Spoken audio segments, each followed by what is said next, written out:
আসসালামু আলাইকুম সবাইকে। তোমাদের সবাইকে স্বাগতম জানাচ্ছি আমাদের কর্মমুখী রসায়ন ওয়ান শট ক্লাসে। কর্মমুখী রসায়ন ওয়ান শট ক্লাসে আমাদের এক ক্লাসেই সবকিছু থাকবে, মানে হচ্ছে যে কর্মমুখী রসায়ন থেকে বোর্ড পরীক্ষার জন্য যা যা লাগে প্রত্যেকটা টপিক, প্রত্যেকটা জিনিস তোমাকে আমি ধরে ধরে স্পেসিফিকভাবে বুঝিয়ে দিব। কর্মমুখী রসায়নে মেইনলি আমাদের তিনটা টপিক পড়া। তিনটা টপিকের ভিতরে একটা টপিক থেকে এ পর্যন্ত 43 থেকে 44 বার প্রশ্ন আসছে একই টপিক থেকে, আর বাকি যে দুইটা টপিক ওখান থেকে 5-6 বার করে প্রশ্ন আসছে। সো 5-6 বার করে কি, তাও এমসিকিউ টাইপের কোশ্চেন আসছে, আর ম্যাক্সিমাম সময় তোমার কোশ্চেনগুলো সব একটা টপিক থেকে আসে। সো যদি আমরা তিনটা টপিক সম্পর্কে একটু জানার চেষ্টা করি, আমাদের কর্মমুখী রসায়নে মেইন যে তিনটা টপিক এগুলো কি কি। প্রথম টপিকটা হচ্ছে আমাদের ভিনেগার। আমাদের কর্মমুখী রসায়নে ভিনেগার পড়তে হয়, ভিনেগার পড়তে হয়। এবার পরে যে আরেকটা টপিক আছে এটা হচ্ছে খাদ্য নিরাপত্তা। খাদ্য নিরাপত্তা ও রসায়ন। খাদ্য নিরাপত্তা কি এবং এটা সম্পর্কে এর সাথে রসায়ন কিভাবে কানেক্টেড, এইটা পড়তে হয়। অ্যান্ড দেন 3 নাম্বার টপিক এটা হচ্ছে আমাদের ফুড প্রিজারভেটিভস বা খাদ্য সংরক্ষক। তো আমি বাংলায় লিখলাম, এটাকে ইংলিশে বলে ফুড প্রিজারভেটিভস, বাংলায় হচ্ছে খাদ্য সংরক্ষক। তো এই যে খাদ্য সংরক্ষক, এই যে তিনটা টপিক, এই তিনটা টপিক আমাদের যদি ভালো করে শেখা হয়ে যায় তাহলে আমাদের এই চ্যাপ্টার থেকে মোটামুটি দেখা যাবে যে 13-14 মার্ক কমন পাওয়া যাবে। 10 মার্কের একটা সিকিউ আর 3-4 মার্ক এমসিকিউ বা 2-3 মার্ক এমসিকিউ, 13-14 মার্ক কমন পাবা। তো এই একটা ক্লাস ভালো করে করবা, আমি অনেক ট্রিক্স শেখাবো, অনেক টিপস শেখাবো, যেগুলোর মাধ্যমে পুরা চ্যাপ্টারটা তোমার কাছে পড়া খুব ইজি হয়ে যাবে, খুব ইজি হয়ে যাবে, এবং যত ধরনের প্রশ্ন আসবে সব আমি তোমাকে শেখাই দিব এই একটা ক্লাসে। তো চলো আমরা দেরি না করে শুরু করি। আমরা প্রথমে শুরু করব হচ্ছে সবচেয়ে গুরুত্বপূর্ণ টপিক ভিনেগার দিয়ে। ভিনেগার 44+ বার আসছে এখান থেকে কোশ্চেন, আর এটা থেকে 5 বার মতো আসছে, এটা থেকেও 5 বার মতো আসছে। সেগুলো কম ইম্পর্টেন্ট, ভিনেগার বেশি ইম্পর্টেন্ট। তো আমরা এই জন্য ভিনেগার দিয়ে শুরু করব। প্রথমেই আসবে, সো আমাদের প্রথমেই যেই পয়েন্টটা আসবে সেটা হচ্ছে ভিনেগার প্রস্তুতি। আমাদের ভালো করে ভিনেগার প্রস্তুতি শিখতে হবে। তো ভিনেগার প্রস্তুতির কাঁচামাল কি? প্রথমেই কথা হচ্ছে যখন আমরা ভিনেগার প্রস্তুত করতে যাব তখন ভিনেগার প্রস্তুতির কাঁচামাল কি? কাঁচামাল হচ্ছে চিনি। কাঁচামাল কি? কাঁচামাল হচ্ছে চিনি। তো এই চিনি মেইনলি আমরা আখ থেকে পাই। আখ থেকে আমরা এক্সট্রাক্ট করে চিনি পাই। তো এই যে চিনিটা আমরা পাচ্ছি, এই চিনির বেসিক সংকেত হচ্ছে C12H22O11। এইটা হচ্ছে আমাদের চিনি। তো এই চিনি নিয়ে আমরা এখন প্রস্তুতি দেখব। সো প্রস্তুতির প্রথম স্টেজে আমরা যখন প্রস্তুত করব তখন আমাদের ধাপ ধাপে চিন্তা করতে হবে, ধাপ ধাপে। তো এখানে হচ্ছে আমাদের ফার্স্ট স্টেপ, এইটাতে আমরা কি করব, ফার্স্ট স্টেজে এখান থেকে চিনিটা নিব। সো ফার্স্ট ধাপ বা ফার্স্ট স্টেপ লেখাটা বেটার। তো তুমি যখন খাতায় করবা তখন এরকম 3টা স্টেপ আলাদা আলাদা করে লিখে দিবা, তাহলে টিচার আলাদা আলাদা স্টেপগুলো দেখলে তোমাকে স্পেসিফিকভাবে মার্কগুলো ভালো করে দিবে। সো ফার্স্ট স্টেপে আমাদের যেই কাঁচামাল যেটা, সে চিনিকে নিতে হবে। সো আমরা এখানে চিনি নিলাম C12H22O11 চিনি নিলাম। নিচে আমরা লিখে দিলাম এটা কি, এটা হচ্ছে চিনির সংকেত। এর সাথে আমরা পানি নিলাম। চিনিকে আমরা পানি দিয়ে আদ্র বিশ্লেষণ করব। চিনিকে কি করব, আমরা পানি দিয়ে আদ্র বিশ্লেষণ করব। কিন্তু যখন আমরা পানি দিয়ে আদ্র বিশ্লেষণ করব তখন আমরা এখানে একটা এনজাইম ব্যবহার করব। এই এনজাইমের নাম হচ্ছে ইনভার্টেজ। কি নাম? ইনভার্টেজ। তো এনজাইমের নামে শেষে সবসময় এজ থাকে, এজ দেখলেই বুঝতে হবে এটা একটা এনজাইম। তো এটা হচ্ছে ইনভার্টেজ নামক একটা এনজাইমের উপস্থিতিতে আমরা চিনিকে প্রথমে আদ্র বিশ্লেষণ করলাম। এই ইনভার্টেজ এনজাইমের কাজ হচ্ছে চিনিকে ভেঙে অর্ধেক অর্ধেক করা। তাহলে এই চিনি দেখো 12 কার্বন বিশিষ্ট যদি একটা যৌগ হয়, এটাকে ভাঙলে 6 কার্বন বিশিষ্ট যৌগে রূপান্তর হবে। তো 6 কার্বন বিশিষ্ট যৌগ একটা তৈরি হয় গ্লুকোজ। কি তৈরি হয়? একটা তৈরি হয় গ্লুকোজ, C6H12O6, একটা তৈরি হয় গ্লুকোজ। আচ্ছা, এখানে হচ্ছে C12H22 হবে, এটা একটু ভুল হয়েছে, H22। সো C6H12O6, আরো একটা যেটা তৈরি হয় এটাও তৈরি হয় C6H12O6। এখন তুমি বলবা ভাই দুইটা সংকেতই সেম, তাহলে আপনি আলাদা আলাদা করে লিখলেন কেন? 2 মোল লিখতে পারতেন। দেখো দুইটা সংকেত সেম হলেও গঠন সেম না। এইটা ভেঙে আমরা একটা চিনি ভেঙে 12 কার্বন বিশিষ্ট চিনি ভেঙে আমরা যখন দুইটা 6 কার্বন বিশিষ্ট যৌগ তৈরি করছি, এই দুইটা 6 কার্বন বিশিষ্ট যৌগের একটা হচ্ছে আমাদের গ্লুকোজ, একটা কি, একটা হচ্ছে আমাদের গ্লুকোজ আর আরেকটা হচ্ছে আমাদের ফ্রুক্টোজ। তো একটা হচ্ছে গ্লুকোজ আর একটা হচ্ছে ফ্রুক্টোজ। তো এখন দেখো গ্লুকোজের OH এইটা ধরো ডান দিকে যদি থাকে, ফ্রুক্টোজের OH থাকে হচ্ছে বাম দিকে, দুইটার ভিতরে এটাই হচ্ছে ডিফারেন্স। সো যখন আমরা ইনভার্টেজ এনজাইম নিয়ে কাজ করি তখন ভাঙার সময় এই OH কে একটাকে ডান দিকে ঘুরাই দেয়, একটাকে বাম দিকে ঘুরাই দেয়। তো এই যে একটাকে ডান দিকে ঘুরাই দিল, একটাকে বাম দিকে ঘুরাই দিল, দিয়ে যে দুইটা যৌগ তৈরি করলো, এই দুইটা যৌগের উৎপত্তি কই থেকে? চিনি থেকে না? তো এই জন্য এই দুইটা যৌগকে, গ্লুকোজ এবং ফ্রুক্টোজকে ইনভার্টেজ এনজাইমের উপস্থিতিতে যদি আমরা তৈরি করি তখন এই দুইটা সমন্বয়কে আমরা বলি হচ্ছে ইনভার্ট চিনি। এই দুইটা সমন্বয়কে আমরা বলি হচ্ছে ইনভার্ট চিনি। আবার বলি, যদি আমরা গ্লুকোজ এবং ফ্রুক্টোজ তৈরি করি ইনভার্টেজ এনজাইমের উপস্থিতিতে একটা চিনি থেকে, তাহলে চিনি থেকে এই দুইটা তৈরি হয়েছে, এই জন্য এটাও চিনি, বাট সেই চিনিকে আমরা বলবো হচ্ছে ইনভার্ট চিনি। ইনভার্ট কথাটা কেন আসতেছে? ইনভার্ট মানে হচ্ছে একটা OH ডান দিকে যাওয়া আর একটা OH বাম দিকে যাওয়া, মানে আমাদের এই যে গ্লুকোজ ফ্রুক্টোজের যে OH এর অবস্থান, এই OH এর অবস্থান দুইটাই দুই দিকে চেঞ্জ হয়ে যাবে। এখন তুমি বলবো ভাই একটু ডিটেল দেখালে ভালো হতো, বাট তোমার তো ডিটেল লাগবে না, তুমি জাস্ট পরীক্ষাতে এই স্টেপগুলাই করবো। আমি তোমাকে ডিটেল সবকিছু ডিটেল পড়াইতে পারবো, বাট ডিটেল পড়ানো হচ্ছে আমার কম্প্যাক্ট ক্লাস নেওয়াটা এখন বেশি জরুরি। যতটুকু লাগবে ততটুকু আমি তোমাকে এখন শেখাবো, ঠিক আছে? সো এখন আমাদের এইটুকুই লাগবে যে এই জায়গাতে চিনি নিলাম, চিনিকে আমরা আদ্র বিশ্লেষণ করলাম ইনভার্টেজ এনজাইমের উপস্থিতিতে গ্লুকোজ এবং ফ্রুক্টোজ তৈরি হলো। ওকে, আমি শেষে এনজাইমগুলো মনে রাখার একটা সিস্টেমও শেখাই দিব, ট্রিক শেখাই দিব। আমি জানি তোমার এনজাইম মনে থাকে না, সেটাও শেখাই দিব। দেখো এরপরে তুমি যখন যাবা এর পরের স্টেপে তুমি কি করবা? সেকেন্ড স্টেপ নিবা। কি করবা? সেকেন্ড স্টেপ মা দ্বিতীয় ধাপ। তো সেকেন্ড স্টেপে তুমি যেটা করবা, ওই জায়গা থেকে যে গ্লুকোজ এবং ফ্রুক্টোজ নিছো, মানে ইনভার্ট চিনি যেটা নিছো, এই ইনভার্ট চিনিকে তুমি একসাথে করবা। C6H12O6 2 মোল ইনভার্ট চিনি নিছো। এই 2 মোল ইনভার্ট চিনিকে এখন তোমাকে যেটা করা লাগবে, জাইমেজ এনজাইমের উপস্থিতিতে বিক্রিয়া করানো লাগবে।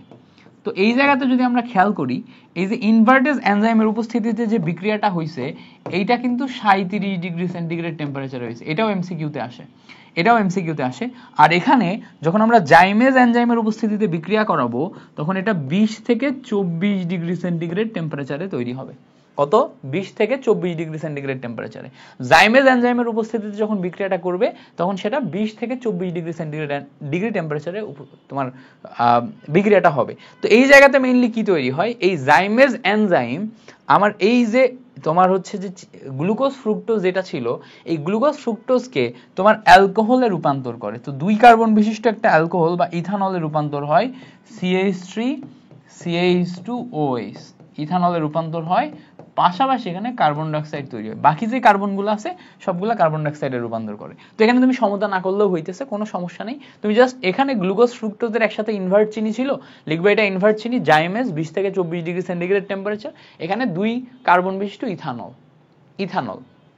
এবং কার্বন ডাইঅক্সাইড। ওকে, তো এবারটা এই যে ইথানল এবং কার্বন ডাইঅক্সাইড করার পর থার্ড স্টেপ তুমি লিখবা, এরপর লিখবা হচ্ছে থার্ড স্টেপে নিশ্চয়ই আমরা ওখানে যেই লাস্ট যেটা পাইছি ওটা নিতে হবে। তো এখানে আমরা ইথানলকে নিব, এই জায়গাতে আমরা কি নিব? ইথানলকে নিব। এই ইথানলকে আমরা এখন অক্সিজেন দিয়ে জারণ করব। তো এই জারণ করার সময় আমাদের আরো একটা তোমার এনজাইমের প্রয়োজন হবে। সেই এনজাইমটা হচ্ছে অ্যাসিটোব্যাক্টর। কি নাম? অ্যাসিটোব্যাক্টর। তো আমরা এই যে অ্যাসিটোব্যাক্টরের উপস্থিতিতে যদি জারণ করি তাহলে এইটা অ্যালকোহল থেকে জারিত হয়ে অ্যাসিডে রূপান্তর হবে। সেটা কি? 2 কার্বন বিশিষ্ট অ্যাসিড। এই যে 2 কার্বন বিশিষ্ট অ্যাসিড পাইলাম, এই 2 কার্বন বিশিষ্ট অ্যাসিডের 6 থেকে 10% জলীয় দ্রবণ, এটাকেই বলে হচ্ছে ভিনেগার। তো এই 2 কার্বন বিশিষ্ট অ্যাসিড বা ইথানোয়িক অ্যাসিড এর 6 থেকে 10% জলীয় দ্রবণ। তো এখানে আমরা একটা জিনিস মনে রাখবো, আমরা একটা সংকেত মনে রাখবো। সংকেতটা হচ্ছে আই, তারপর জে, তারপরে একদম মুখস্থ করবা আই জে। তো আই জে কেন? তোমার মনে থাকবে না কোন স্টেপে কোন ধরনের এনজাইম ব্যবহার হয়েছে। তো দেখো, আই তে ইনভার্টেজ, তারপরে জে তে জাইমেজ, আর এ তে অ্যাসিটোব্যাক্টর।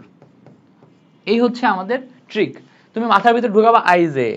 এবার তুমি কি করবা, ফার্স্ট স্টেপে বিক্রিয়া লিখবা, লিখে আইতে বসাবা অ্যাসিটোব্যাক্টর ইনভার্টেজ, আইতে বসাবা ইনভার্টেজ। তারপরে দেখো সেকেন্ড স্টেপে তুমি যখন করবা, তাহলে সেকেন্ডে আমার যে আছে, যেতে জাইমেস, থার্ড স্টেপে এ আছে, এতে অ্যাসিটোব্যাক্টর। এভাবে তিনটা স্টেপে তিনটা এনজাইম তুমি মনে রাখবা। এই তিন স্টেপে তুমি যদি এই অংশটুকু লিখতে পারো, এতে তুমি ফুল মার্ক পেয়ে যাচ্ছ ভিনেগার প্রস্তুতির। এখন আমাদের আরেকটা কোশ্চেন আসে, সেটা হচ্ছে ভিনেগারের সংজ্ঞা। তো ভিনেগারের সংজ্ঞাটা বুঝতে হবে। ভিনেগারের সংজ্ঞা হচ্ছে ইথানোয়িক অ্যাসিডের 6 থেকে 10% জলীয় দ্রবণকে ভিনেগার বলে। জলীয় দ্রবণকে ভিনেগার বলে। তো এই ভিনেগারের সংজ্ঞা, এটা খুব কমন সংজ্ঞা। তো এই সংজ্ঞাটা তুমি মুখস্থ করে ফেলছো, তাতে কোনো সন্দেহ নেই। বাট তোমার ভুল যেটা হবে, এই সংজ্ঞা থেকে একটা এমসিকিউ হয়, সেই এমসিকিউটা ভুল হবে। কি এমসিকিউ হয় দেখো, ইথানোয়িক অ্যাসিড মানে হচ্ছে CH3COOH। এবার বলছে এই ইথানোয়িক অ্যাসিডের 6 থেকে 10% জলীয় দ্রবণ। তাহলে তুমি চিন্তা করবা 6 থেকে 10% জল আছে, ব্যাপারটা কিন্তু তা না। 6 থেকে 10% জলীয় দ্রবণ মানে হচ্ছে এই যে ইথানোয়িক অ্যাসিড, ইথানোয়িকের অ্যাসিডের পরিমাণ 6 থেকে 10% আর বাকিটা জল। তাহলে জলের পরিমাণ কত, জলীয় অংশ কত, বা পানি কত, পানিটা বাকি। তাহলে 6 যদি বাদ দাও, তাহলে 94 আসে, তাই না? আর 10 যদি বাদ দাও তাহলে 90 আসে। তাহলে 90 থেকে 94% এটা থাকে হচ্ছে পানি। 90 থেকে 94% এটা থাকে হচ্ছে পানি। আর ইথানোয়িক অ্যাসিডের পরিমাণ থাকে হচ্ছে মাত্র 6 থেকে 10%। সো 6 থেকে 10% জলীয় দ্রবণকে ভিনেগার বলে। এখানে কার পরিমাণ কত, এটা ইম্পর্টেন্ট। আচ্ছা, এবার আরেকটা জিনিস মাথায় রাখবো, এই যে আমরা আই জে এ শিখলাম, আইতে আমরা দেখলাম হচ্ছে কি বলতো, ইনভার্টেজ। সো ইনভার্টেজ এনজাইম হচ্ছে আই। জেতে আমরা দেখলাম হচ্ছে জাইমেজ, যেটা দ্বিতীয় স্টেপে ব্যবহার হয়, তাই না? আর এতে দেখলাম হচ্ছে অ্যাসিটোব্যাক্টর।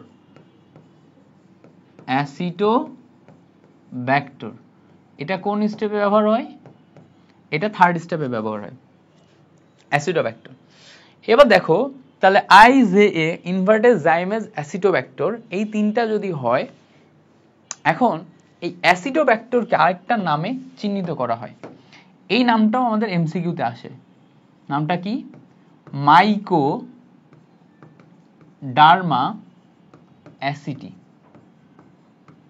মাইকোডার্মা অ্যাসিটি। তো কখনো কখনো এমসিকিউতে তৃতীয় ধাপে যেই তোমার হচ্ছে প্রভাবকটা ইউজ করছে, সেটার নাম অ্যাসিটোব্যাক্টর না বলে বলবে মাইকোডার্মা অ্যাসিটি। তো এমসিকিউতে যদি আসে, এটাও আমাদের ঠিক করে দাগাতে পারতে হবে। এখন বলো এটা পারবা কিনা? অবশ্যই এটা পারতে হবে। আচ্ছা, তাহলে এই পর্যন্ত আমাদের ক্লিয়ার হলো। আমাদের 3 নাম্বার কোশ্চেনে 3 মার্কের একটা কোশ্চেন আসে, সেটা হচ্ছে ভিনেগার প্রস্তুতি দেখাও। তো 3 মার্কের কোশ্চেন আমরা কমন করে ফেললাম, ভিনেগার প্রস্তুতি, এটা টোটাল মিলে শিখে ফেললাম।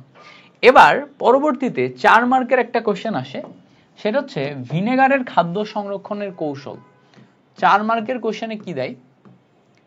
ভিনেগারের খাদ্য সংরক্ষণ কৌশল। খাদ্য সংরক্ষণ কৌশল। সো এইটা দেয় হচ্ছে আমাদের 4 মার্কের কোশ্চেন। ওকে, এখন এই যে ভিনেগারের বেসিক সংকেতটা কি? Ethanoic acid, CH3COOH। ইথানোয়িক অ্যাসিডের জলীয় দ্রবণে এ কিন্তু হাইড্রোজেন প্লাস আয়ন ডোনেট করতে পারে। তো হাইড্রোজেন প্লাস আয়ন ডোনেট করলে CH3COO- এবং হাইড্রোজেন প্লাস আয়ন হয়। তার মানে এই জায়গাতে এই যে দ্রবণটা হয়, এই দ্রবণটা হয় একটা অম্লীয় দ্রবণ। এই দ্রবণটা কি ধরনের দ্রবণ? এই দ্রবণটা হয় হচ্ছে অম্লীয় দ্রবণ। এবং এই অম্লীয় দ্রবণের পিএইচ কত? পিএইচ হচ্ছে 4.74। এটা মুখস্থ রাখবা। এখানে যেই দ্রবণটা হয়, এই দ্রবণটা হয় অম্লীয় দ্রবণ, এবং এই অম্লীয় দ্রবণের পিএইচ হচ্ছে 4.74। তো এখন 4.74 অম্লীয় দ্রবণে যে কোনো তোমার ব্যাকটেরিয়া, মোল্ডস, ইস্ট বা ক্ষতিকর জীবাণু যেগুলো আছে, সেগুলা মৃত অবস্থায় বা মরে যায়। তো ব্যাপারটা কেমন হয়? ধরো আমরা এখানে একটা ব্যাকটেরিয়া নিলাম বা একটা জীবাণু নিলাম। একটা ব্যাকটেরিয়া বা জীবাণু এইটা যখন খাদ্যে থাকবে, তো এই খাদ্যে যদি আমরা ইথানোয়িক অ্যাসিড বা ভিনেগার নিই, তো ইথানোয়িক অ্যাসিড বা ভিনেগার এখান থেকে হাইড্রোজেন প্লাস আয়ন এসে এই ব্যাকটেরিয়া বা জীবাণুর সাথে বিক্রিয়া করে এটাকে ডেড করে ফেলবে বা মৃত বানায় ফেলবে। এটাকে কি করবে? মৃত বানায় ফেলবে। তাহলে এইটুকুই হচ্ছে আমাদের ব্যাখ্যা, যেই ব্যাখ্যাটুকু আমরা বইয়ে দেয়া আছে আমরা এইভাবে লিখতে পারি। কিন্তু এর একটা ব্রড ব্যাখ্যা আছে, তোমাদের এখন ব্রড ব্যাখ্যা শেখাবো, কারণ এটা 4 মার্কের কোশ্চেনে আসবে। 4 মার্কের কোশ্চেনে শুধু এইটুকু লিখলে তুমি 4 মার্ক পাবা না। তো 4 মার্কের কোশ্চেনে ফুল 4 মার্ক পাওয়ার জন্য আমাদের ব্রড ব্যাখ্যা শিখতে হবে। এখন ব্রড ব্যাখ্যাটা কি? ভিনেগারের খাদ্য সংরক্ষণ কৌশলে দেখবা যে আমরা মেইনলি খাদ্য পচাইতে সাহায্য করে কে? জীবাণু বা ব্যাকটেরিয়া। খাদ্য পচাইতে সাহায্য করে কে? জীবাণু বা ব্যাকটেরিয়া। তো খাদ্য পচাইতে সাহায্য করে জীবাণু বা ব্যাকটেরিয়া, এটা তো প্রোটিন দিয়ে তৈরি, তাই না? এই জীবাণু বা ব্যাকটেরিয়া প্রোটিন দিয়ে তৈরি। এখন এই প্রোটিনের একদম ভাঙতে ভাঙতে ভাঙতে ভাঙতে আমরা যদি মাইক্রো লেভেলে যাই, তাহলে কি পাবো? প্রোটিনকে ভাঙতে ভাঙতে আমরা মাইক্রো লেভেলে গেলে অ্যামিনো অ্যাসিড পাবো। কি পাবো? অ্যামিনো অ্যাসিড পাবো। তো এখন আমাদের মাইক্রো লেভেলে অ্যামিনো অ্যাসিড দিয়ে এই ব্যাকটেরিয়া তৈরি। তাহলে একটা অ্যামিনো অ্যাসিড দিয়ে কি টোটাল একটা ব্যাকটেরিয়া তৈরি? উত্তর হচ্ছে না। আমাদের মানুষের শরীরও অ্যামিনো অ্যাসিড দিয়ে তৈরি, বাট আমাদের মানুষের শরীরটা শুধু একটা অ্যামিনো অ্যাসিড দিয়ে তৈরি না, লক্ষ কোটি অ্যামিনো অ্যাসিডের মাধ্যমে আমাদের লক্ষ কোটি অ্যামিনো অ্যাসিডের পলিমারের মাধ্যমে আমাদের শরীরটা তৈরি হয়েছে।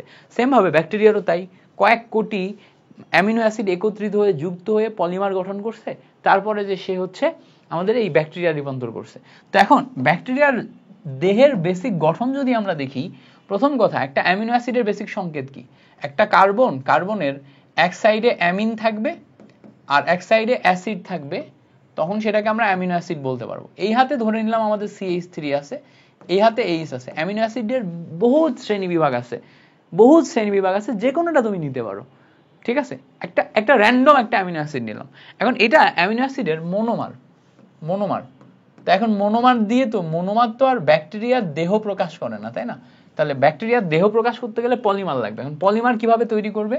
এখানে আমাদের এই NH2 থেকে একটা নাইট্রোজেন আর COOH থেকে OH, এখান থেকে একটা হাইড্রোজেন আর COOH থেকে OH, এই দুইটা মিলে পানি অপসারণ করা সম্ভব। আর পানি অপসারণের মাধ্যমে এই অণুটা অনেক বড় একটা অণুতে পরিণত হয়। কিভাবে? দেখো, এখান থেকে যদি OH তুলে নাও, তাহলে বন্ড C, নিচে দেখো CH3, এখানে হাইড্রোজেন, পাশে দেখো এখানে NH বসতেছে। এখন এই NH এর হাতে সেম ভাবে এই জিনিসটা আবার রিপিট হচ্ছে। এই জিনিসটা যদি আবার রিপিট হয়, তাহলে CO মূলক এখানে যাবে, CO মূলক এখানে যাওয়ার পর আবারও CH বসবে, নিচে CH3, এই সাইডে আবারও NH। এবার দেখো এই মূলকটা আবারও এই সাইডে রিপিট হবে, আবার এখানে CO মূলক যাবে, আবার এখানে CH, নিচে CH3, আবার এই সাইডে NH। এইভাবে সে বাড়তে থাকবে। এখন এইভাবে বাড়তে থাকলে কতদিন পর্যন্ত বাড়তে থাকবে? আজীবন বাড়তে থাকবে। তো আজীবন বাড়তে থাকলে এইটাকে আমরা বলতে পারি একটা পলিমার। এটাকে কি বলতে পারি? এটাকে একটা বলতে পারি যে এটা একটা পলিমার। কিসের পলিমার? এটা একটা অ্যামিনো অ্যাসিডের পলিমার। তো এই অ্যামিনো অ্যাসিডের পলিমারটাই আসলে আমাদের ব্যাকটেরিয়ার দেহের বেসিক স্ট্রাকচার প্রকাশ করে। তাহলে ব্যাকটেরিয়ার দেহের বেসিক গঠনটা কি? এইটা হচ্ছে ব্যাকটেরিয়ার দেহের বেসিক গঠন। এখন এই ব্যাকটেরিয়ার দেহের বেসিক গঠনে আমরা যদি একটু খেয়াল করি, এই জায়গায় দেখো, এই অ্যামোনিয়ার যে নাইট্রোজেনের উপর এক জোড়া মুক্ত জোড় ইলেকট্রন আছে। অ্যামোনিয়ার যে নাইট্রোজেনের উপর এক জোড়া মুক্ত জোড় ইলেকট্রন আছে, নাইট্রোজেনের উপর এক জোড়া মুক্ত জোড় ইলেকট্রন আছে। সো এই নাইট্রোজেনের যে মুক্ত জোড় ইলেকট্রন, এই মুক্ত জোড় ইলেকট্রনের কারণেই এই হচ্ছে তোমার যে কোনো একটা ব্যাকটেরিয়া খাদ্যবস্তুকে অ্যাটাক করতে পারে। কি করতে পারে? অ্যাটাক করতে পারে। কেন? কারণ এই একজোড়া মুক্ত জোড় ইলেকট্রনের মাধ্যমেই সে খাদ্যবস্তুর সাথে বিক্রিয়া করে, আর বিক্রিয়া করার জন্য ফাঁকা কোনো স্থান নাই, শুধুমাত্র এটাই আছে। সো এই যে একজোড়া মুক্ত জোড় ইলেকট্রনের স্থান বা ফাঁকা স্থান, এইটাকে বলে হচ্ছে অ্যাক্টিভ সাইট। এটাকে কি বলে? এটাকে বলা হচ্ছে অ্যাক্টিভ সাইট। এই সাইটের মাধ্যমেই সে বিক্রিয়ায় অংশ নেয়। এটা হচ্ছে অ্যাক্টিভ সাইট। এই সাইটের মাধ্যমেই সে কি করবে? বিক্রিয়াতে অংশ নিবে। তাহলে বিক্রিয়াতে অংশ নেওয়ার জন্য এটা যে অ্যাক্টিভ সাইটগুলো আছে, এই অ্যাক্টিভ সাইডে বা এই যে বিক্রিয়া তল যেটা আমরা পাচ্ছি, এই তলে কেউ এসে যদি বিক্রিয়া করে আগেই নিষ্ক্রিয় করে দেয়, তাহলে এই ব্যাকটেরিয়াটা ডেড ব্যাকটেরিয়া হয়ে গেল না? এ কি আর খাদ্যবস্তুতে গিয়ে আর পচাইতে পারবে? উত্তর হচ্ছে না, পচাইতে পারবে না। তো এখন আমরা কাকে পাবো এই ব্যাকটেরিয়াকে তোমার করার জন্য? দেখো, আমরা যখন ইথানোয়িক অ্যাসিড নিচ্ছি, একটা ইথানোয়িক অ্যাসিড মানে হচ্ছে CH3 COOH, এর জলীয় দ্রবণে COO মাইনাস এবং হাইড্রোজেন প্লাস আয়নে পরিণত হয়। এই হাইড্রোজেন প্লাস এটা হচ্ছে ক্যাটায়ন, ক্যাটায়ন মানে ওখানে ইলেকট্রনের ঘাটতি আছে। সো এই হাইড্রোজেন প্লাস আয়ন দেখো তো অনায়াসে এসে এই যে তোমার অ্যামোনিয়ার ইলেকট্রন গ্রহণ করতে পারে। তো অ্যামোনিয়ার ইলেকট্রন গ্রহণ করা মানে কি বোঝাচ্ছে, দেখো ব্যাপারটা এরকম, এই অ্যামোনিয়ার এক জোড়া ইলেকট্রন হাইড্রোজেন প্লাস আয়নকে দিয়ে এটা সন্নিবেশ বন্ধন গঠন করবে। অ্যামোনিয়ার এক জোড়া ইলেকট্রন আরেকটা হাইড্রোজেন প্লাস আয়নকে দিয়ে সন্নিবেশ বন্ধন গঠন করবে। অ্যামোনিয়ার এক জোড়া ইলেকট্রন হাইড্রোজেন প্লাস আয়নকে দিয়ে সন্নিবেশ বন্ধন গঠন করবে। ফলে সব ইলেকট্রনগুলো এখান থেকে চলে যাচ্ছে। সব ইলেকট্রনগুলো যদি এখান থেকে চলে যায় তাহলে এই অ্যাক্টিভ সাইড এখন ইনঅ্যাক্টিভ হয়ে গেল, এই অ্যাক্টিভ সাইড এখন ইনঅ্যাক্টিভ হয়ে গেল, অ্যাক্টিভ সাইড এখন ইনঅ্যাক্টিভ হয়ে গেল। ফলে এই যে ব্যাকটেরিয়াটা, এই ব্যাকটেরিয়াটা এখন ডেড ব্যাকটেরিয়া হয়ে গেল। এটা হচ্ছে এখন ডেড ব্যাকটেরিয়া। বুঝতে পারছো? তাহলে এইটাই হচ্ছে বেসিক মেকানিজম যার মাধ্যমে একটা ব্যাকটেরিয়া ডেড কিভাবে পরিণত হয়। তো তুমি যখন 4 মার্কের কোশ্চেন পাবা, প্রথমে তুমি এই ব্যাখ্যাটা দিবা, তারপরে তুমি স্ট্রাকচার এঁকে এই ব্যাখ্যাটা দিবা। বলবা যে একটা ব্যাকটেরিয়ার শরীরের বেসিক গঠনে আমাদের কি থাকে, আমাদের হচ্ছে অ্যামিনো অ্যাসিড থাকে। তো একাধিক অ্যামিনো অ্যাসিডের মাধ্যমে অ্যামিনো অ্যাসিডের পলিমার তৈরি হয়। পলিমার তৈরি দেখে এটা একটা ব্যাকটেরিয়ার বেসিক স্ট্রাকচার, এটা বলবা। তারপরে বলবা যে এই ব্যাকটেরিয়ার বেসিক স্ট্রাকচারে আমাদের অ্যাক্টিভ সাইট থাকে। অ্যাক্টিভ সাইটকে ওই এক জোড়া করে মুক্ত জোড়া ইলেকট্রন, যেটার মাধ্যমে এই ব্যাকটেরিয়া খাদ্যবস্তুর সাথে বিক্রিয়া করে খাদ্যবস্তুকে পচায়। এখন আমরা যদি ওই অ্যাক্টিভ সাইটকে ইনঅ্যাক্টিভ করে দিতে পারি তাহলে আমাদের ব্যাকটেরিয়া মরে যাবে। তো ইনঅ্যাক্টিভ কে করবে, আমাদের ওই যে অ্যাসিটিক অ্যাসিড বা ইথানোয়িক অ্যাসিডের একটা হাইড্রোজেন প্লাস আয়ন ছিল বা একাধিক হাইড্রোজেন প্লাস আয়ন ছিল, একাধিক হাইড্রোজেন প্লাস আয়ন এসে এই মুক্তজোড় ইলেকট্রনগুলোকে গ্রহণ করে টোটাল ব্যাকটেরিয়াকে ইনঅ্যাক্টিভ করে দেয়। তো আমাদের ভিনেগার থেকে জাস্ট এই দুইটা জিনিস, প্রথম হচ্ছে ভিনেগারের প্রস্তুতি, এর জন্য শর্টকাট এইটা জানা লাগবে। এরপরে যে আমরা কি দেখব, এই যে খাদ্য সংরক্ষণের যে কৌশল, এটা প্রথম অংশ, এটা দ্বিতীয় অংশ। এই দুইটা মিলায় তুমি যখন ব্যাখ্যা করবা তখন তুমি ফুল 4 মার্কে 4 মার্কই পেয়ে যাবা। ওকে, সো আশা করি এই ব্যাপারটা একদম 100% ক্লিয়ার হয়েছে। ক্লিয়ার যদি হয়, এখন আমাদের একদম শুরুর দিকে যেতে হবে। দেখো তো আমাদের পরের টপিক ছিল খাদ্য নিরাপত্তা ও রসায়ন। তো আমরা এখন একদম শুরুর দিকের টপিকে যাব, খাদ্য নিরাপত্তা এবং রসায়ন এই জিনিসটা দ্বারা কি বোঝায়। তো প্রথমে আসি, খাদ্য নিরাপত্তা বলতে কি বোঝায়। তো এগুলো হচ্ছে এমসিকিউ এর জন্য এবং খ নাম্বারের প্রশ্নের জন্য ইম্পর্টেন্ট। তো সেই হিসেবে আমরা খাদ্য নিরাপত্তা এই জিনিসটা এখন পড়ব। খাদ্য নিরাপত্তা বলতে কি বোঝায়, দেখো যখনই আমাদের খাদ্য নিরাপত্তার কথা বলবে তখন খাদ্য নিরাপত্তার 3টা পয়েন্ট আমাদের মাথায় রাখতে হবে। খাদ্য নিরাপত্তা বলতে আমাদের 3টা পয়েন্টকে বোঝায়। প্রথম পয়েন্ট নাম্বার 1, সেটা হচ্ছে পর্যাপ্ত খাদ্য প্রাপ্তি। পর্যাপ্ত, হাজারিন আক্তারের বইয়ে আছে, আমি জাস্ট তোমার মুখস্থ যাতে দ্রুত হয় সেজন্য পয়েন্ট আকারে বলে দিব। পর্যাপ্ত খাদ্য প্রাপ্তি। তো খাদ্য নিরাপত্তার জন্য WHO বলতেছে যে কোনো একটা জায়গার খাদ্য নিরাপত্তা আছে কিনা সেটা ডিপেন্ড করবে নাম্বার 1 পয়েন্টে, সেখানে খাদ্যের পরিমাণ পর্যাপ্ত কিনা। ধরো আমাদের দেশে পর্যাপ্ত পরিমাণে খাদ্য আছে বলে আমরা কিন্তু প্রতিনিয়ত খেয়ে পরে বেঁচে থাকতে পারছি, আমাদের খাদ্যের অভাব নাই। এখন ধরো আমাদের এখানে 16 কোটি মানুষ, কিন্তু খাবার আছে 10 কোটি মানুষের, তাহলে 6 কোটি মানুষ কিন্তু অনাহারে থাকবে, 6 কোটি মানুষের খাবারের অভাব আছে।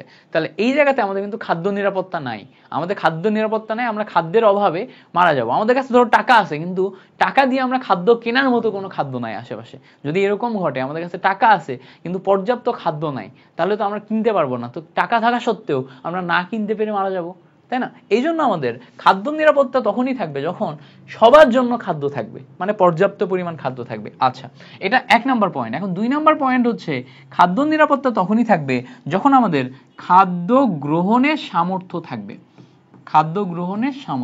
তো ধরো আমাদের খাদ্য গ্রহণের সামর্থ্য বলতে এটা বোঝাচ্ছে যে 16 কোটি মানুষ আছে, 16 কোটি মানুষের জন্যই খাবার আছে, কিন্তু 1 কোটি মানুষের সেই খাবার কিনে খাওয়ার সামর্থ্য নাই। যদি কিনে খাওয়ার সামর্থ্য না থাকে তাহলে তারা তো খাদ্যটা পাবে না।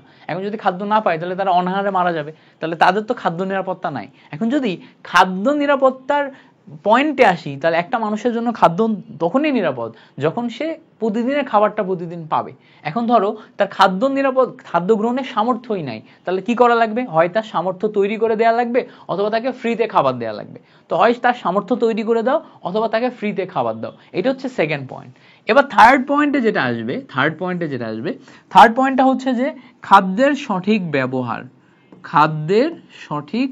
ব্যবহার, মানে খাদ্যের সঠিক ব্যবহার মানে হচ্ছে যে কোনো খাদ্য নষ্ট করা যাবে না।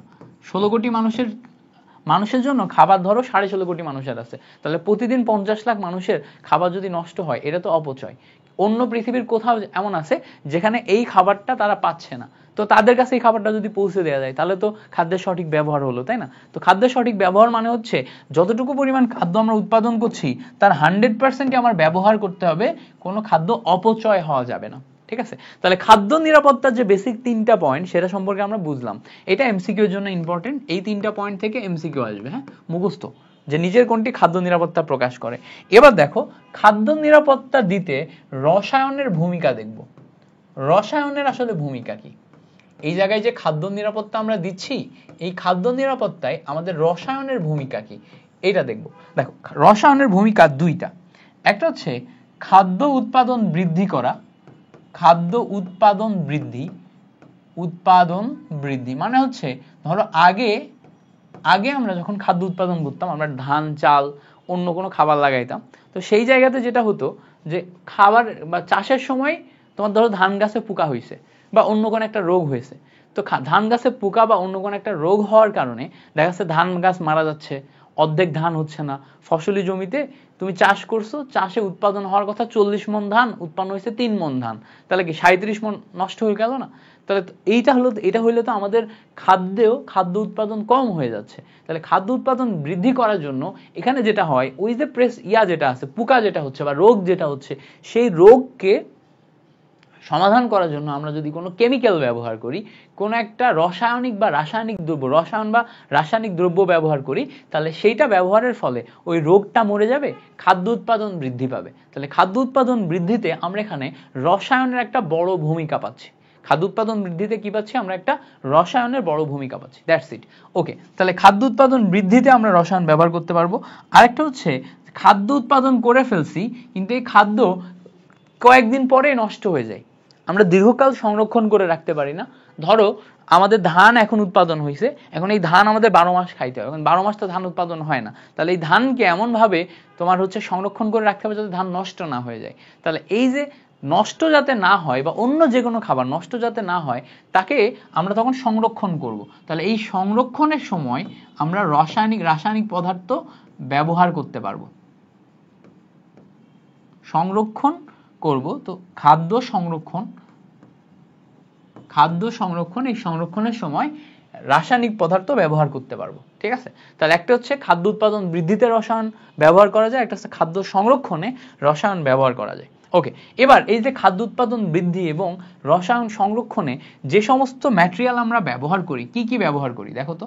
খাদ্য উৎপাদন বৃদ্ধিতে বিশেষ করে খেয়াল করে দেখবা আমরা ইউরিয়ার নাম শুনছি। ইউরিয়া হচ্ছে এক ধরনের সার, যেটা যদি দিই তাহলে আমাদের গাছের বৃদ্ধি হয় বা খাবার বৃদ্ধি হয়। ধান চাষে আমি নিজে যখন ছোটবেলায় ছিলাম আমার নানুদের হচ্ছে যে চাষ করতো, ধান চাষ করতো, তো ওখানে হচ্ছে নানু ধরো জমিতে সার দিত, তো আমাকে মাঝে মাঝে ইউরিয়া সার কিনতে পাঠাইতো, তো আমি ইউরিয়া সার কিনে দিতাম, পরে ওই ইউরিয়া সার ওই ক্ষেতের ভিতরে বপন করে দিত। তো এটা কি, এটা মেইনলি হচ্ছে খাদ্য উৎপাদন বৃদ্ধিতে সহায়তা করে। তাহলে এইটা একটা কেমিক্যাল, তাহলে এই কেমিক্যালের সংকেত কি? এই কেমিক্যালের সংকেত হচ্ছে NH2CONH2, এটা হচ্ছে ইউরিয়ার সংকেত। তো এইটা কি আমরা খাদ্য উৎপাদন বৃদ্ধিতে ব্যবহার করি। ওকে, এবার ইউরিয়ার পাশাপাশি আমরা কিন্তু আরো অন্যান্য সার ব্যবহার করি, যেমন হচ্ছে দেখো অ্যামোনিয়াম তোমার হচ্ছে যে নাইট্রেট, এটা একটা সার যেটা আমরা খাদ্য উৎপাদন বৃদ্ধিতে ব্যবহার করি, অ্যামোনিয়াম নাইট্রেট। তো অ্যামোনিয়াম নাইট্রেট এটা একটা হচ্ছে ধরো নাইট্রেট বিশিষ্ট সার, যেটা আমরা খাদ্য উৎপাদন বৃদ্ধিতে আবার ব্যবহার করতেছি। তারপরে আমরা আরেকটা সার ব্যবহার করি, সেই সারটার নাম হচ্ছে টিএসপি মানে হচ্ছে ট্রিপল সুপার ফসফেট। তো ট্রিপল সুপার ফসফেটের বেসিক সংকেত হচ্ছে CaH2PO4(2), এটা হচ্ছে ট্রিপল সুপার ফসফেট বা টিএসপি এর সংকেত। তো এটাও আমাদের খাদ্য উৎপাদন বৃদ্ধিতে সাহায্য করে, এটা এমসিকিউতে আসে। নিচের কোনটি খাদ্য উৎপাদন বৃদ্ধিতে সাহায্য করে বা নিচের কোনটি টিএসপি এর সংকেত, এভাবে আসে। সো এটা আমাদের মাথায় রাখতে হবে। আরেকটা সার আছে যেটা আমরা ব্যবহার করি, এটা হচ্ছে ড্যাব বলে, ড্যাব। এটা খুব ব্যবহার হয় যারা হচ্ছে চাষবাস করো গ্রামে তারা জানো যে এটা খুব ব্যবহার হয়। এই সারটা সংকেত কি? ড্যাপের সংকেত কি? ড্যাপের সংকেত হচ্ছে ammonium phosphate NH2 whole 4 whole 2 PO4 HPO4 HPO4 NH2 whole 4 HPO4 এটা হচ্ছে আমাদের অ্যামোনিয়াম ফসফেট বা অ্যামোনিয়াম বাইফসফেট। এইটা হচ্ছে আমাদের ড্যাপের সংকেত। তো আমাদের এই যে সংকেতগুলো আমি লিখে দিলাম এগুলো হচ্ছে আমাদের খাদ্য নিরাপত্তার সাথে সম্পর্কিত এবং এই সারগুলো ব্যবহার করে আমরা খাদ্য উৎপাদন বৃদ্ধি করি, এগুলো আমাদের মুখস্থ রাখতে হবে। আচ্ছা, এই পর্যন্ত ক্লিয়ার? এই পর্যন্ত যদি ক্লিয়ার হয় তাহলে এখন আমরা আজকে ক্লাসের পরবর্তী অংশে যাব। এখন খাদ্য আমরা ধরো উৎপাদন করলাম, এখন আমরা খাদ্য সংরক্ষণ করব। তো খাদ্য সংরক্ষণ যখন করব, পয়েন্টটা বুঝবা, খাদ্য সংরক্ষণ যখন আমরা করব তখন এই খাদ্য সংরক্ষণে বাধা কারা দিবে? এই খাদ্য সংরক্ষণে বাধা কারা দিবে? ধরো এইটা একটা খাবার, এইটা একটা খাবার, এই খাবারটা তুমি রেখে দিছো। এখন এই খাবারটা রেখে দিলে এই খাবারটা নষ্ট হয়ে যাওয়াই তো খাদ্য সংরক্ষণে বাধা, তাই না? 2 দিন 3 দিনের মাথায় যদি নষ্ট হয়ে যায় তাহলে এটা বাধা। তো এটা খাদ্যটা নষ্ট কেন হয়? খাদ্যটা নষ্ট হয় অনেকগুলা কারণে। এই খাদ্যের উপরে যদি আমাদের ইস্ট তারপর হচ্ছে ব্যাকটেরিয়া তারপর হচ্ছে মোল্ডস, এই টাইপের যে জীবাণু আছে এগুলা যদি অ্যাটাক করে তাহলে আমার খাদ্যটা নষ্ট হয়ে যায়। তাছাড়া যদি আমাদের এই খাদ্যের আর্দ্রতা বৃদ্ধি পায়, আর্দ্রতা বা পানির পরিমাণ বৃদ্ধি পায়, এই খাদ্যে জারণ বা বিয়োজন যদি হয়, এই ঘটনাগুলো ঘটার কারণে এই খাদ্যটা নষ্ট হয়ে যেতে পারে। তো এই খাদ্যের উপরে যদি এই ঘটনাগুলো ঘটে তাহলে এই খাদ্যটা পচে যায়। তাহলে খাদ্য পচে গেলে খাদ্যটা নষ্ট হয়ে গেল, খাদ্যটা আর ব্যবহার করা যাবে না। এখন এই যে ঘটনাগুলা ঘটলো, এই ঘটনাগুলা থেকে বাঁচার জন্য আমরা মেইনলি এই ঘটনাগুলা থেকে বাঁচার জন্য আমরা মেইনলি কয়েকটা পদ্ধতি ব্যবহার করি, যেই পদ্ধতিগুলা ব্যবহার করে আমরা খাদ্য সংরক্ষণ করি। তাহলে পদ্ধতিগুলা কি? প্রথম দেখো, আমরা এই খাদ্য সংরক্ষণ করার জন্য যেই পদ্ধতি ব্যবহার করি তার নাম্বার ওয়ান পয়েন্ট হচ্ছে আমরা প্রাকৃতিক খাদ্য সংরক্ষক ব্যবহার করি। প্রাকৃতিক খাদ্য সংরক্ষক বলে কিছু উপাদান আছে যেগুলা প্রাকৃতিক খাদ্য সংরক্ষক বা ন্যাচারাল ফুড প্রিজারভেটিভস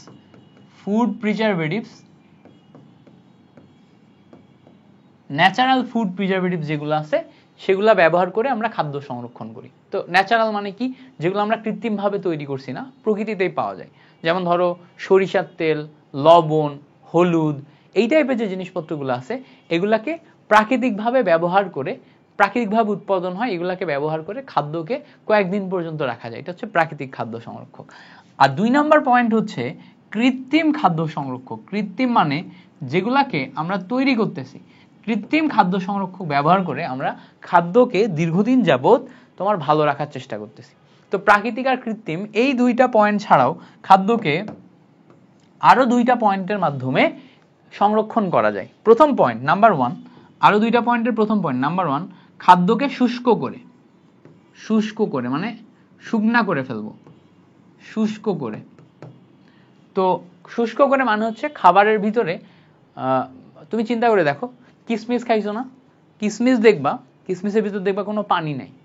তো কিশমিশ যখন তৈরি হয়, ফলটা যখন তৈরি হয় তখন কি ওর ভিতরে এরকম পানি থাকে না, এরকম স্টেটে থাকে?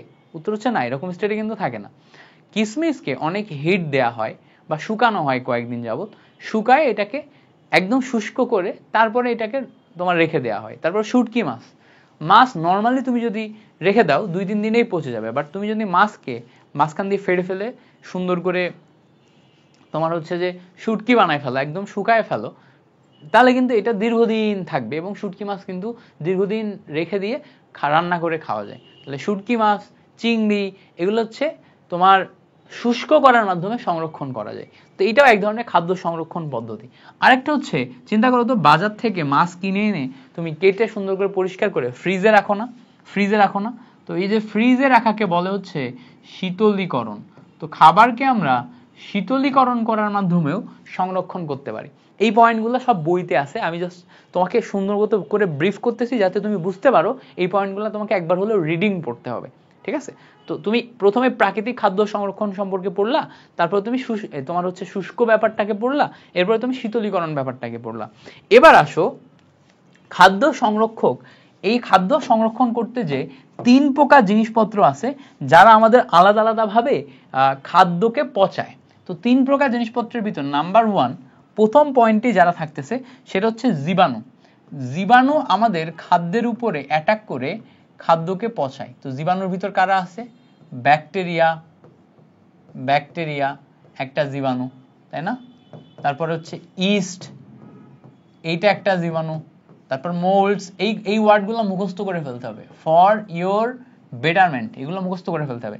তো ব্যাকটেরিয়া, ইস্ট, মোল্ডস এগুলো হচ্ছে এক একটা জীবাণু। এরা কি করে? এরা খাবারকে অ্যাটাক করে খাবারকে পচন করায়। এরা খাবারকে পচন করে ফেলে। নাম্বার টু দেখো, নাম্বার 2 হচ্ছে 2 নাম্বার পয়েন্টে দেখো। আচ্ছা, রেকর্ড কি ঠিকঠাক ভাবে হচ্ছে? একটু দেখি দাও, চেক করি, নাহলে আবার পরে ঝামেলা হয়ে যাবে না। ওকে, হ্যাঁ হচ্ছে। নাম্বার 2 দেখো, নাম্বার 1 বুঝছি, নাম্বার 2 তে যে আমরা এনজাইমের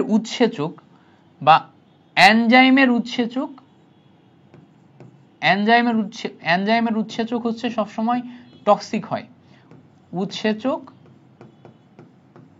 এবং এরা অক্সিজেন দিয়ে জারণ করে পচন ঘটায়। এরা কি ঘটে? পচন ঘটায়। তো এনজাইমের উৎসেচক যদি তুমি মনে নাও রাখো, এটা মনে রাখবা, যেই সমস্ত পদার্থ জারণ ঘটাইতে পারে, অক্সিজেন দিয়ে জারণ ঘটাইতে পারে, তারাই কিন্তু খাবারকে পচন ঘটাইতে পারে। সো অক্সিজেন দিয়ে কেউ যদি জারণ ঘটাইতে পারে তাহলে সে খাবারের পচন ঘটায়। ধরো তুমি যদি কোনো একটা খাবারকে বাতাসের সংস্পর্শে রেখে দাও, মানে খোলা রেখে দাও, তাহলে কয়েক ঘন্টার ব্যবধানে সেটা পচে যাবে কেন? কারণ হচ্ছে বাতাসের সংস্পর্শে থাকার কারণে বাতাসের বিভিন্ন জিনিসপত্র এসে অক্সিজেনের মাধ্যমে জারণ ঘটায়, এটাকে মানে বিয়োজিত করে ফেলছে বা পচাই ফেলছে। তো এই জারণ ঘটলে কি হয়? খাবারটা বিযোজিত হয় বা ভেঙে যায়, ঠিক আছে? বিযোজিত হয় বা ভেঙে যায়, এর ইন্টারনাল বন্ডগুলা ভেঙে যায়। নাম্বার 3, 3 নাম্বার পয়েন্ট হচ্ছে যে বিভিন্ন ধাতব আয়ন। তো ধাতব আয়নের ভিতরে ট্রানজিশনাল এলিমেন্ট বা ট্রেস এলিমেন্ট আছে, যেমন হচ্ছে আয়রন 2+, এটা একটা ধাতব আয়ন, আয়রন 3+, কোবাল্ট 2+, কপার 2+, হ্যাঁ, কপার প্লাস, এই টাইপের যে ধাতব আয়নগুলো আছে, এই ধাতব আয়নগুলা তেল বা চর্বিযুক্ত খাবারের সাথে বিক্রিয়া করে পচায়। তো তেল বা চর্বিযুক্ত খাবার এগুলাকে এই ধাতব আয়নগুলা পচায় ফেলতে পারে, এর সাথে বিক্রিয়া করতে পারে। প্রথম কথা হচ্ছে তেল বা চর্বিযুক্ত খাবারের সাথে এই ধাতব আয়নগুলা বিক্রিয়া করে কি করে? পচায়। তাহলে 3 ধরনের পচন ঘটে। প্রথম কথা হচ্ছে জীবাণু দিয়ে পচন, তারপর হচ্ছে যে জারণের মাধ্যমে পচন, আর একটা হচ্ছে ধাতব আয়ন দিয়ে তেল বা চর্বিযুক্ত খাবারের পচন। এবার আসো, এই যে 3 ধরনের পচন দেখলাম বা 3 ধরনের মাধ্যমে খাবার পচে যাচ্ছে সেটা বুঝলাম, এই 3 ধরনের খাবারকে সংরক্ষণের জন্য আমরা আবার 3টা ওয়ে ব্যবহার করি। প্রথম কথা দেখো, প্রথম যেই ইয়াটা আছে, জীবাণু যেটা আছে, এই জীবাণু হচ্ছে মাইক্রোবিয়াল এলিমেন্টস। কি? এরা হচ্ছে মাইক্রোবিয়াল এলিমেন্টস। সো এদের থেকে রক্ষা করার জন্য আমরা ব্যবহার করি অ্যান্টিমাইক্রোবিয়াল এজেন্ট, তো এই যারা জীবাণু এরাই হচ্ছে মাইক্রোবিয়াল।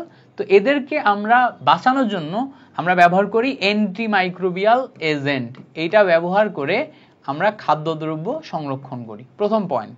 2 নাম্বার দেখো, এই যে এনজাইমের উৎসেচক দিয়ে যে অক্সিজেন দিয়ে জারণের মাধ্যমে আমরা খাবার পচাইলাম না, এইটা এক ধরনের পচন। এটা যেহেতু আমরা অক্সিজেনের মাধ্যমে আমরা জারণ করতেছি, তো জারণকে বলা হচ্ছে অক্সিডেন্ট।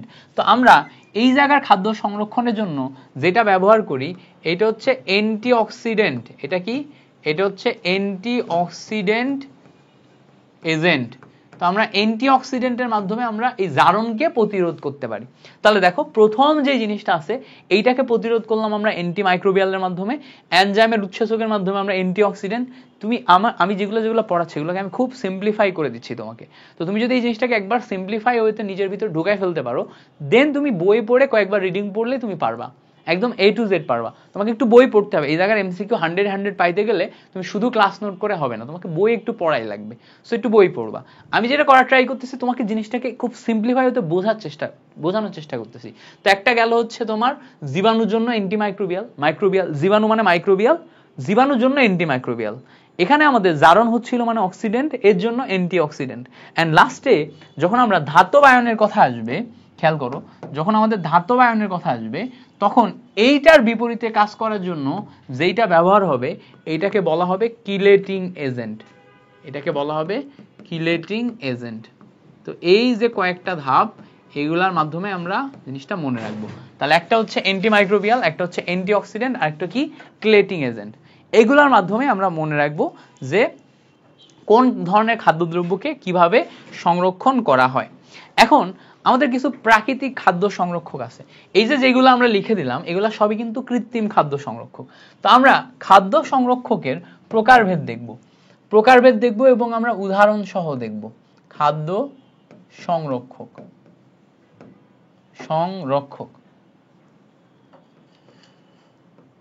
তা আমরা খাদ্য সংরক্ষক লিখলাম। এই খাদ্য সংরক্ষকের দুইটা প্রকারভেদ, একটা হচ্ছে প্রাকৃতিক আর একটা হচ্ছে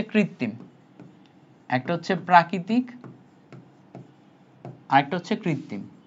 তো কৃত্রিম যেটা সেটা কি, সেটা হচ্ছে ওই যে 3 প্রকার পচক যারা আছে তাদেরকে রোধ করার জন্য 3 প্রকার কৃত্রিম খাদ্য সংরক্ষক হবে। তো তার ভিতরে একটা থাকবে অ্যান্টিঅক্সিডেন্ট, একটা থাকবে অ্যান্টিমাইক্রোবিয়াল, আর একটা থাকবে কিলেটিং এজেন্ট। 3 প্রকার হবে। প্রাকৃতিকের ভিতরে র্যান্ডম যে সমস্ত প্রাকৃতিক পদার্থগুলো আছে এগুলা ব্যবহার করে আমরা যদি খাদ্যকে সংরক্ষণ করি এটাকে বলা হবে প্রাকৃতিক খাদ্য সংরক্ষক। তো প্রাকৃতিক খাদ্য সংরক্ষক কারা আছে, যেমন দেখো লবণ, এটা হচ্ছে প্রাকৃতিক খাদ্য সংরক্ষণ। তো প্রাকৃতিক খাদ্য সংরক্ষণের লবণের কাজ কি, লবণ ছাড়াও আরো আছে সরিষার তেল। তো লবণ দেখবা কখনো কখনো খাবারকে লবণ দিয়ে রেখে দেওয়া হয়, কখনো কখনো সরিষার তেল দিয়ে রেখে দেওয়া হয়, কখনো কখনো হচ্ছে তোমার সরিষার তেল ছাড়াও চিনি দিয়ে রেখে দেওয়া হয়, তো এইগুলার কাজ কি, বিশেষ করে লবণের কাজ কি?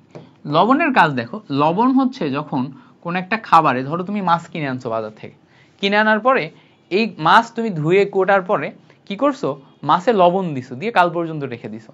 তো মাছে লবণ দিয়ে কাল পর্যন্ত যদি রেখে দাও, লবণ কি করবে, ওই মাছের ভিতর থেকে পানি যেগুলো আছে, হাইড্রেশন বা পানি যেগুলো আছে এগুলোকে চুষে নিবে, নিয়ে লবণের সাথে বিক্রিয়া করায় এটা বাইরের স্তরে লবণের সাথে পানিগুলা থাকবে। ফলে যদি বাইরের স্তরে পানিগুলা থাকে, ভিতরের স্তরে তো আর পানি থাকতেছে না, তো ভিতরের স্তরে যদি পানি না থাকে তাহলে সে আর পচবে না। তো এই পচা থেকে রক্ষা করার জন্য আমরা লবণ দিয়ে রাখি। লবণের কাজই হচ্ছে পানি শোষণ করা, বুঝতে পারছো? তো যদি আমাদের মানে আমাদের ধরো যদি এরকম বলে যে প্রাকৃতিক খাদ্য সংরক্ষণ কারা আছে, তো প্রাকৃতিক খাদ্য সংরক্ষণের ভিতরে লবণ, সরিষার তেল, চিনি এগুলো আছে। এছাড়াও হলুদ ব্যবহার করা হয়, খাবারকে কিন্তু আমরা হলুদ দিয়ে রাখি। হলুদ হচ্ছে অ্যান্টিঅক্সিডেন্ট হিসেবে কাজ করে, মানে খাবারকে জারণ করতে দেয় না।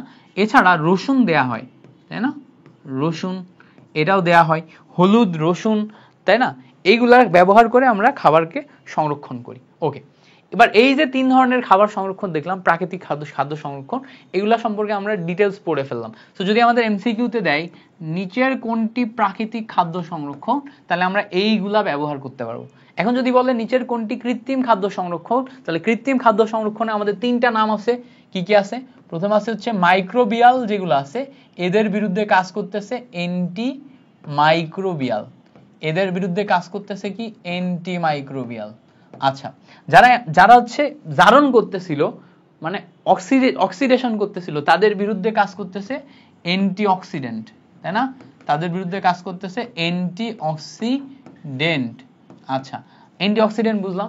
এবার যারা চিন্তা করো, এবার যারা হচ্ছে তোমার চর্বি জাতীয় খাবারের সাথে তোমার বিক্রিয়া করতেছিল, যেই টাইপের ধাতব আয়নগুলা, এদের বিরুদ্ধে কাজ করতেছিল কি, কিলেটিং এজেন্ট। এদের বিরুদ্ধে কাজ করতেছিল কিলেটিং এজেন্ট। তো কিলেটিং এজেন্ট কারা? কিলেটিং এজেন্ট মানে এক ধরনের খাবার, যেই খাবারগুলোকে পচানোর জন্য আমাদের হচ্ছে যে বিভিন্ন ধাতব আয়ন ব্যবহার হয়, ওই ধাতব আয়নের বিরুদ্ধে কাজ করে কে? Chelating agent. বুঝতে পারছো? Chelating agent. ওকে, তাহলে এই পর্যন্ত আমরা ক্লিয়ার কিনা?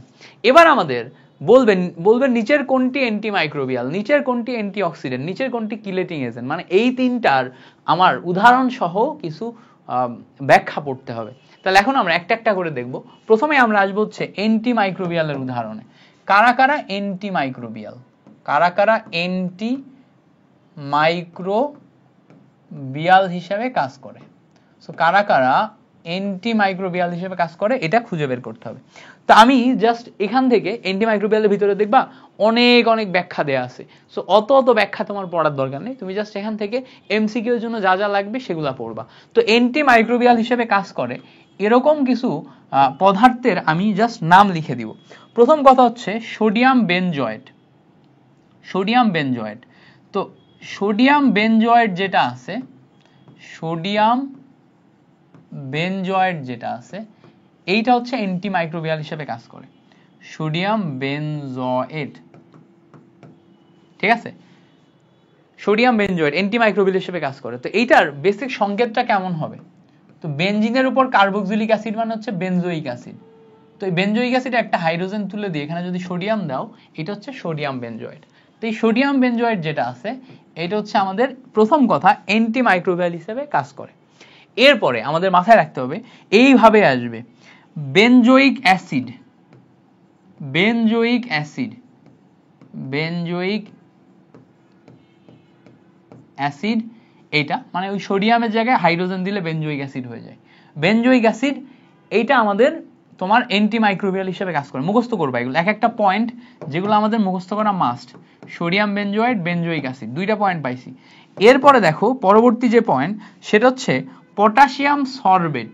এই নামটাও মুখস্থ করতে হবে, পটাশিয়াম সরবেট। এইটা মুখস্থ না করলেই ধরা খাবা। এই কয়েকটা যে পয়েন্টগুলো লিখে দিচ্ছে এগুলো মুখস্থ না করলেই ধরা খাবা, এমসিকিউতে আসবে। পটাশিয়াম সলভেট এটাও অ্যান্টিমাইক্রোবিয়াল হিসেবে কাজ করে। ওকে, এবার অ্যান্টিমাইক্রোবিয়াল হিসেবে আর কে কাজ করে? অ্যান্টিমাইক্রোবিয়াল হিসেবে আমাদের সাইট্রিক অ্যাসিড কাজ করে। কে আছে?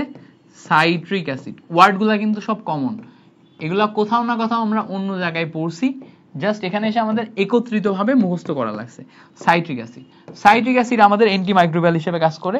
অ্যাসিটিক অ্যাসিড এটাও কাজ করে, অ্যাসিটিক অ্যাসিড এটাও অ্যান্টিমাইক্রোবিয়াল হিসেবে কাজ করে। অ্যাসিটিক অ্যাসিডের পাশাপাশি ক্যালসিয়াম প্রোপানয়েড যে যৌগটা আছে, দেখো ক্যালসিয়াম লিখবা এইভাবে, ক্যালসিয়াম প্রোপানয়েড, ক্যালসিয়াম প্রোপানয়েড। তো CH3 CH2 COOH যদি থাকে, এটা OH কে তুলে দিয়ে তুমি যদি প্রোপানয়েড একটা ক্যালসিয়াম বসায় দাও, তাহলে এখানে ক্যালসিয়াম প্রোপানয়েড তৈরি হয়ে যাবে। ক্যালসিয়াম প্রোপানয়েড যেটা আছে, তুমি যদি সংকেত নাও লিখতে পারো, ডিরেক্ট এই কথাটা মুখস্থ করো যে ক্যালসিয়াম প্রোপানয়েড এটাও আমাদের অ্যান্টিমাইক্রোবিয়াল হিসেবে কাজ করতেছে। মোস্ট ইম্পর্টেন্টলি আমাদের এখানে মাথায় রাখা লাগবে, যে সোডিয়াম নাইট্রেট, এটা সবচেয়ে বেশি আসে। Sodium nitrate antimicrobial, potassium nitrate antimicrobial, sodium nitrate, potassium nitrate antimicrobial, and then sodium nitrate, potassium nitrate, এই দুইটা হচ্ছে আমাদের antimicrobial.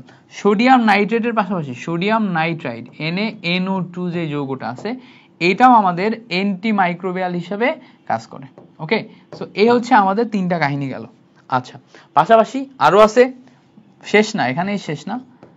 Sulphur dioxide antimicrobial, sulphur dioxide যে গ্যাস এটা অ্যান্টিমাইক্রোবিয়াল। তারপর হচ্ছে K2H2O5, এই যে যৌগটা এটাও অ্যান্টিমাইক্রোবিয়াল। তো অ্যান্টিমাইক্রোবিয়ালের যে লিস্ট করে দিলাম ফর এমসিকিউ, তোমার জন্য মুখস্থ করা মাস্ট, তোমার জন্য মুখস্থ করা মাস্ট। ওকে, তো অ্যান্টিমাইক্রোবিয়ালের লিস্ট আমাদের শেষ। এবার দেখো এই অ্যান্টিমাইক্রোবিয়ালগুলা, এগুলার আলাদা আলাদা ব্যাখ্যা আছে, কোনটা কিভাবে কি কাজ করে, বাট তোমার এত এক্সট্রা ব্যাখ্যা ট্যাখ্যা এই জিনিসপত্রগুলা দরকার নেই, এগুলা দরকার নেই। তাহলে এখন যেটা লাগবে, তুমি জাস্ট এইগুলা মুখস্থ করবা। অ্যান্টিমাইক্রোবিয়ালের পর এবার পরের যেই পয়েন্ট সেটা হচ্ছে অ্যান্টিঅক্সিডেন্ট। মানে অ্যান্টিঅক্সিডেন্ট মানে হচ্ছে যখন জারণ হবে বা অক্সিডেন্ট বা অক্সিজেন যুক্ত যৌগ যখন আমাদের খাদ্যকে পচাবে বা জারণ করে পচাবে, তখন তার বিরুদ্ধে যেগুলা কাজ করবে সেটাকে বলা হচ্ছে অ্যান্টিঅক্সিডেন্ট। তো অ্যান্টিঅক্সিডেন্ট দুই টাইপের যৌগ আছে, একটা হচ্ছে প্রাকৃতিক আর একটা হচ্ছে কৃত্রিম। প্রাকৃতিকের ভিতর কি কি আছে দেখো, দুইটা পার্ট, এটা দুইটা পার্ট, একটা হচ্ছে কৃত্রিম পার্ট, একটা হচ্ছে কৃত্রিম পার্ট, আর একটা হচ্ছে প্রাকৃতিক পার্ট। ওকে, এই পর্যন্ত ক্লিয়ার?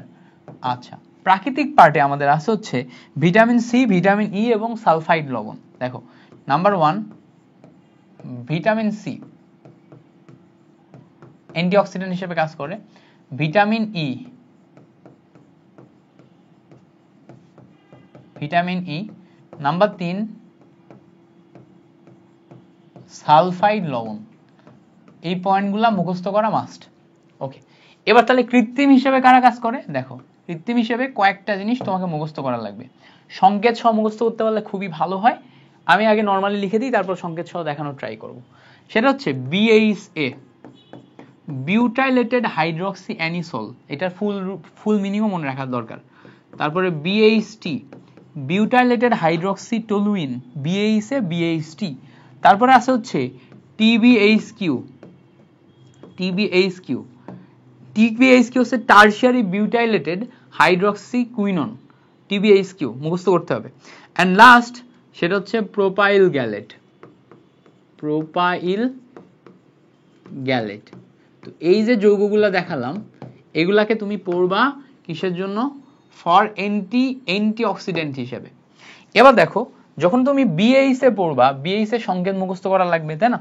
তো সংকেত যদি লিখতে চাও, প্রথমে তুমি BHA মুখস্থ করো, বিউটাইলেটেড হাইড্রক্সি অ্যানিসোল, এটা হচ্ছে আমাদের BHA। তো BHA এটা সংকেত কিভাবে পড়বা দেখো, আগে বেনজিন আঁকতে হবে, বেনজিন আঁকতে হবে। এই বেনজিনের উপর বিউটাইলেটেড মানে হচ্ছে এই কার্বনে, তোমার কার্বনের 4টা হাত, ঠিক আছে? বিউটাইলেটেড মানে এই কার্বনের 4টা হাত। ওকে, 4টা হাতের ভিতরে এক হাতে বেনজিন আছে আর বাকি 3 হাতে 3টা অ্যালকাইল গ্রুপ আছে, এইটা হচ্ছে আমাদের বিউটাইলেটেড।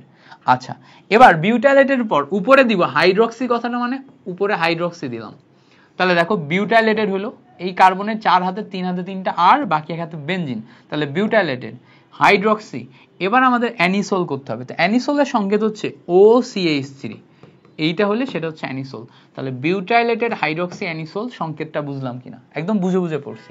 এবার দেখো BHT পড়বো, বিউটাইলেটেড হাইড্রক্সি টলুইন পড়বো। তাহলে আগে বিউটাইলেটেড করি, বেনজিন, বেনজিনের এখানে একটা কার্বন আছে, এই কার্বনের 3 হাতে 3টা অ্যালকাইল গ্রুপ, এক হাতে বেনজিন।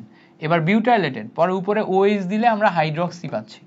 এবার টলুইন দিতে হবে, তাহলে টলুইন দেয়া মানে আমরা জানি বিউটাইলেটেড হাইড্রক্সি টলুইন দেয়া মানে আমরা জানি এই টলুইনে CH3 থাকে, তাই না? CH3 থাকে, এটাকে বলে বিউটাইলেটেড হাইড্রক্সি টলুইন। এবার এই বিউটাইলেটেড হাইড্রক্সি টলুইনের ক্ষেত্রে আগেরটাতে শুধুমাত্র এক হাতে ছিল, তাই না?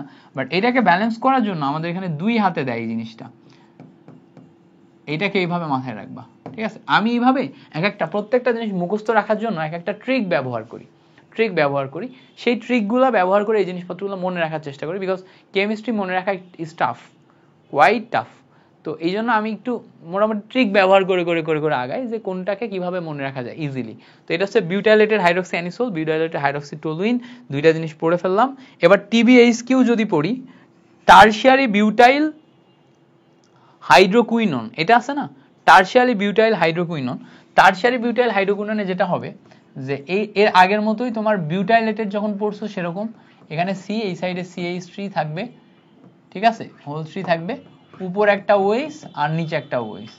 এইটা হচ্ছে TBHQ এর সংকেত, TBHQ এর সংকেত। বই থেকে প্রোপাইল গ্যালেটের সংকেতটা দেখে নিও, প্রোপাইল গ্যালেটটা তোমাদের পড়তে হবে। ওকে, এবার আসো কিলেটিং এজেন্ট। তো আমরা জানি কিলেটিং এজেন্ট, কিলেটিং এজেন্ট এইটার মেইন কাজ কি?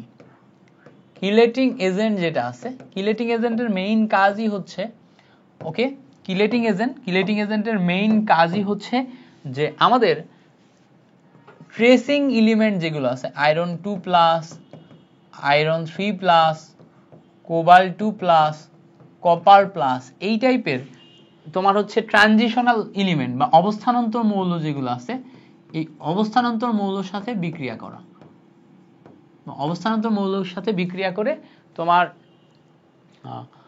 অবস্থান্তর মৌল খাবারকে নষ্ট করে, তাই না? তো সেই খাবারকে নষ্ট যাতে না করতে পারে এই অবস্থান্তর মৌলগুলোকে নষ্ট করে দেয়া। তাহলে এই কিলেটিং এজেন্টের ভিতরে আমাদের এমন কোন একটা কিলেটিং এজেন্ট খুঁজতে হবে যেটা আমার এই খাবারকে নষ্ট না করে এইগুলোর সাথে বিক্রিয়া করে ফেলতে পারে। তো সেই এজেন্টটার নাম হচ্ছে ইডিটিএ। ইডিটিএ। তো এই ইডিটিএ এইটাকে আগে আমরা একটু বোঝার চেষ্টা করি। ইডিটিএ এর ফুল মিনিং হচ্ছে আমাদের ethylene diamine tetraacetate. Ethylene diamine টেট্রাঅ্যাসিটেট।